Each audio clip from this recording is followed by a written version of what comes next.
Hey, what up, folks? This is GK. Something happened in the first quarter of 2026 that I don't think cloud community has fully processed yet. A project called OpenClaw, which didn't even have that name 90 days before, it blew up and became the most starred software project in GitHub history. Not most starred AI project, most starred anything. It surpassed React, it surpassed Linux, it did it in 60 days. And every cloud provider, AWS, Google Cloud, immediately started offering it as a managed service. That tells you everything. Today, I want to give you my honest take as a cloud architect, what OpenClaw actually is, why it's architecturally significant, and most important, what it means for your career right now. Because I have seen a lot of takes on this tool and most of them are either hype or panic. Neither is useful to you. Let's get into it. First, let me quickly explain what this thing is for anyone who hasn't played with it yet. OpenClaw is an open source AI agent runtime, not a chatbot, not a wrapper around ChatGPT. A runtime meaning it's a long running service that sits on a machine and connects to AI model like Claude or GPT or even your local models, and then goes and does things on your behalf autonomously in the background. It can read your email, manage your calendar, write and run code, browse the web, execute shell commands, all while you're asleep. You communicate with it through Telegram or WhatsApp and it just goes. Now here's what architecturally interesting to me as someone who comes from cloud architecture background. OpenClaw isn't magic. It has a very clean separation of concerns.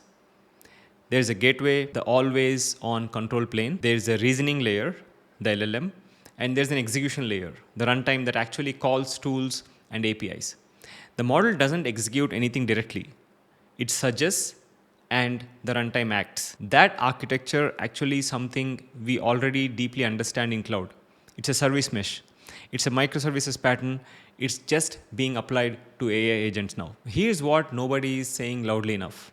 OpenClaw out of the box is an operational disaster waiting to happen.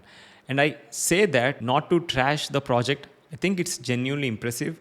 I say it because the security data is brutal.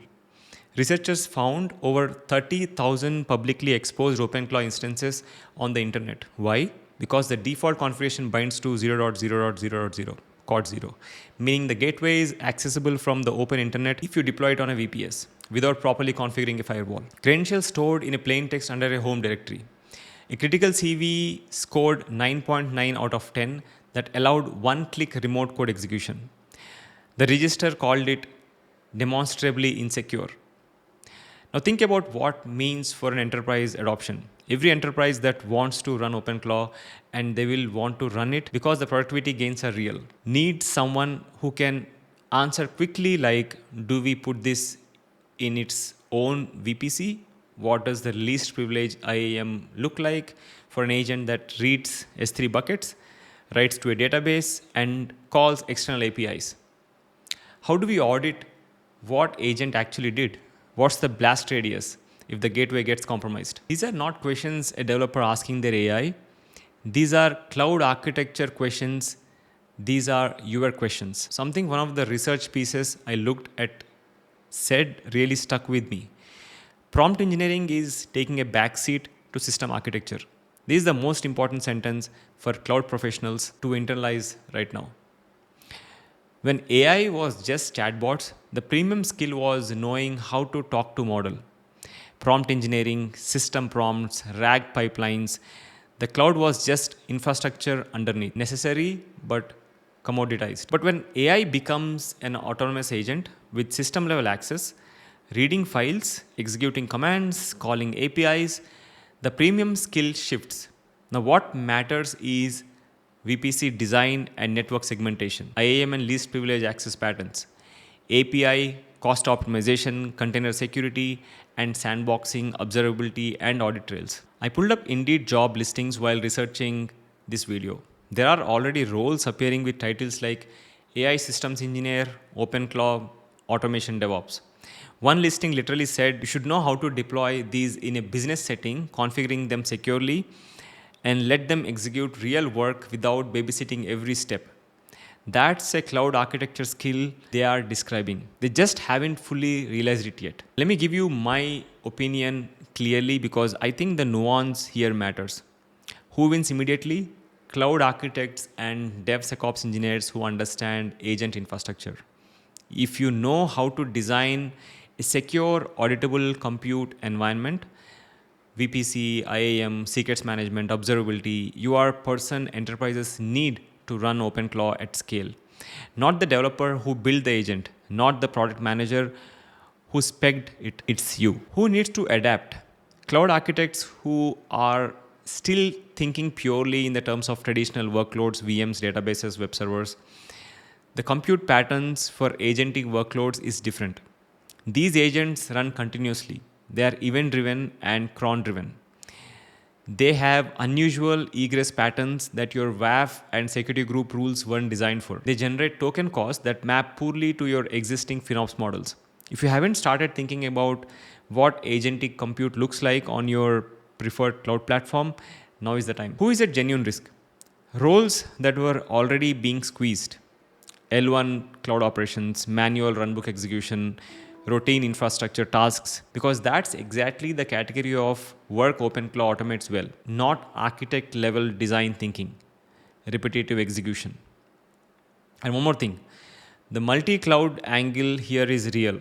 AWS has a light sail blueprint for OpenClaw with native Bedrock integration. Google Cloud Run is a natural landing zone for containerized OpenClaw deployments. The architects who can say, here is how we run this securely on GCP, and here's the equivalent on AWS are going to have a significant edge. I don't want to leave you with just analysis. Here's what I would actually do if I were building my cloud career right now around this trend. 1. Spin up OpenClaw on VPS, ideally on Google Cloud or AWS, not the managed version, the raw self-hosted version. Go through the pain of securing it yourself. Bind it to a loopback. Set up tailscale for access. Configure IAM for every API it touches. Write that up as a case study. That's differentiated experience.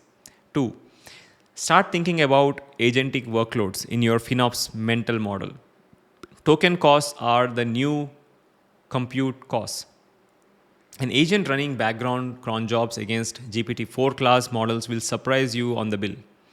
Understanding cost per task and building spend caps is a skill that doesn't exist in most cloud teams yet.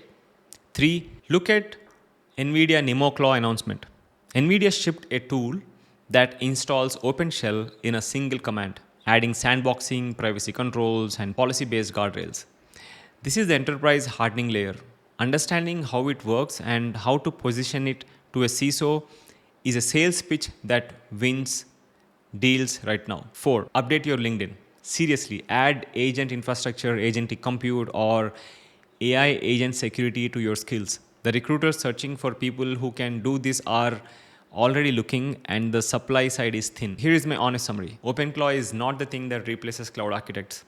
OpenClaw is the thing that creates new work for cloud architects and exposes the gap between people who understand cloud infrastructure deeply and people who just manage it. Jensen Huang called it the operating system for personal AI. I would extend that the cloud is the infrastructure layer beneath that operating system. And someone has to architect that layer, and someone is you. If you found this helpful, drop a comment below. I'm genuinely curious whether you have deployed OpenClaw yet or what security concerns came up when you looked at it. Subscribe if you haven't.